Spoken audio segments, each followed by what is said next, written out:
E para saber quais as maiores preocupações aqui do Paraná, o Grupo Paranaense de Comunicação encomendou uma pesquisa que foi feita em 70 municípios. O levantamento da Paraná Pesquisa mostrou que para a população com mais de 16 anos, o maior problema é a segurança pública, apontado por quase 56% dos entrevistados. Mais do que a saúde, as drogas, a educação e o desemprego. E 70% das pessoas disseram que hoje se sentem menos seguras do que há 5 anos. Entre os crimes, pouco mais de 1/3 responderam que temem ser vítimas de assalto, bem acima de bala perdida, sequestro ou de ser assassinado depois de roubado. E quem conversa com a gente hoje sobre a violência é o consultor de segurança pública e autor do livro Tropa de Elite, Rodrigo Pimentel. Obrigado pela sua participação aqui no Paraná TV. E a primeira pergunta que eu gostaria de fazer para você, Rodrigo, é exatamente esse medo do paranaense da violência. É um medo justificado, né? Os nossos números são muito altos. Olha, é interessante, com todos os bons indicadores sociais do Paraná, aliás, a menor taxa de desemprego do Brasil, o índice ótimo de alfabetização, com tudo isso, o estado do Paraná hoje é um dos estados mais violentos do Brasil. E Curitiba, em particular, é a 4ª capital mais violenta do país.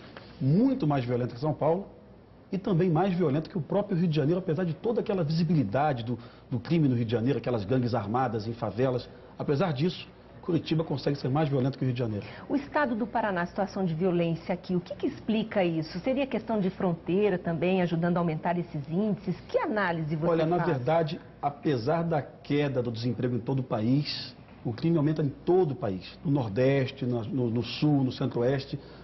Poucos estados hoje estão com queda do número de homicídios.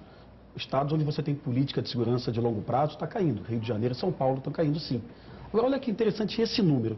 55,95% de segurança e olha, drogas. A gente sabe que o problema de droga está relacionado à questão de segurança, intimamente relacionada, né? Então, na verdade, esse número aqui vai a 73, se a gente somar a segurança com drogas, né? Então, a grande preocupação do paranaense hoje, de fato, é a segurança pública. Isso tem que ser analisado com muito carinho pela classe política, pela sociedade. Então, exatamente, o governo diz que está nesse esforço, inclusive, né, Erivelto anunciou nessa semana um plano de segurança, exatamente numa tentativa de mudar esse quadro de violência, e nós vamos ver agora alguns números, lembrar de alguns números desse novo plano de segurança. Olha só, a ideia é contratar 10.200 policiais até 2014, que seriam 8.000 PMs e 2.200 policiais civis. E investir mais na segurança, mais 500 milhões já esse ano e até 2014 dobrar o orçamento que é de 1 bilhão e 500 milhões. Falou também em um concurso imediato para 40 delegados, é uma situação complicada aqui no estado, a falta de delegados em muitos municípios, 270 cidades não têm delegados e há cidades do Paraná sem policial civil e sem policial militar. Olha, isso é incrível, talvez seja mais preocupante que o próprio número de policiais militares. Desconfie dos planos de segurança pública que contemplem compra de viaturas e contratação de policiais. Isso é o que todo mundo faz. Na verdade, você precisa... Não resolve mais polícia? Nunca resolveu em nenhum lugar do mundo. Mais polícia não resolve. O que resolve é o esclarecimento do homicídio, do assassinato.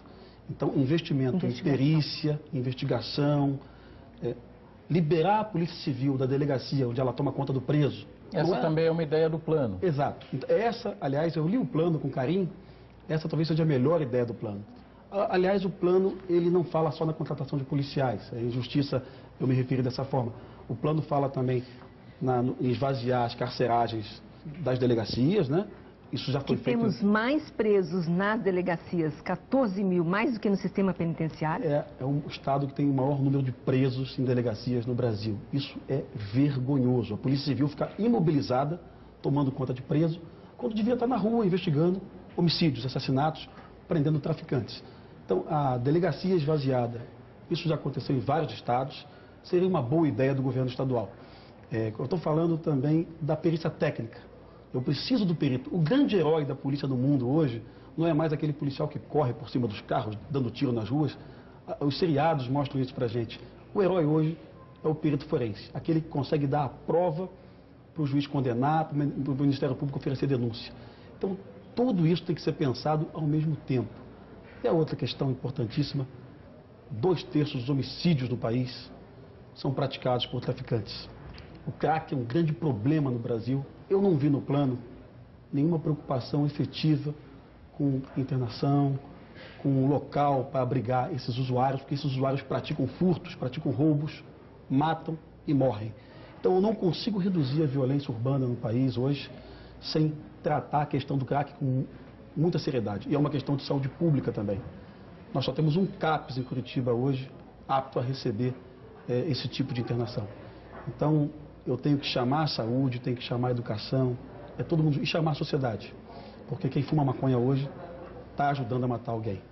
Então é uma grande preocupação de mobilizar a sociedade também em torno dessa ideia. Não é só a responsabilidade do governo do Estado. A gente continua analisando a forma como o Estado vem enfrentando essa questão da violência e lembramos que uma das estratégias de combate à violência adotadas pela Secretaria de Segurança são mega operações que eles chamam de Operação Vida. Vamos ver. Essas operações são feitas nos bairros com maiores índices de violência na capital e também em cidades da região metropolitana de Curitiba.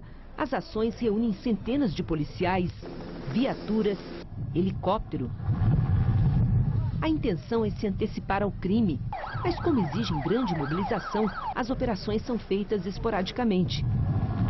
Bem diferente da política de ocupação de áreas violentas do Rio de Janeiro, implantada com as UPPs, as Unidades de Polícia Pacificadora. 18 já foram instaladas. Numa primeira operação, a região é ocupada por tropas fortemente armadas. Depois vem um grupo de policiais que se instala no bairro e passa a conviver com a comunidade. Qual a operação que dá mais resultado? O tipo de Operação Vida ou esse projeto do Rio de Janeiro chamado de UPPs? Olha, é evidente que é ocupação permanente.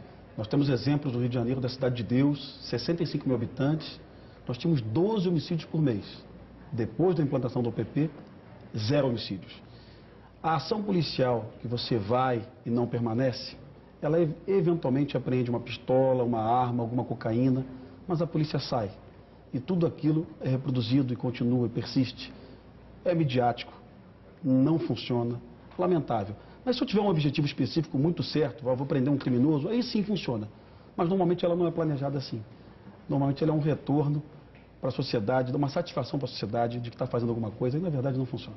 Rodrigo, a gente percebe até pelo esse projeto das UPPs que o cidadão ele passa a ter contato com o policial, passa a conhecer, é o policial da comunidade dele, né? Isso faz muita diferença? Você conhecer a polícia estar perto, a polícia estar no bairro? Olha, isso faz toda a diferença. É uma nova relação da polícia com o morador. A UPP no Rio de Janeiro ela tem hoje a aprovação de 97% dos moradores de comunidade, morador da comunidade. É uma nova relação. Até então o policial era pé na porta, entrava na sua casa, maltratava o seu filho, te revistava, era truculento sim. Isso acabou, graças a Deus. É o início de uma nova fase e a polícia se reapresenta como uma polícia que protege o cidadão. Não uma polícia que está preocupada unicamente com a prisão do bandido.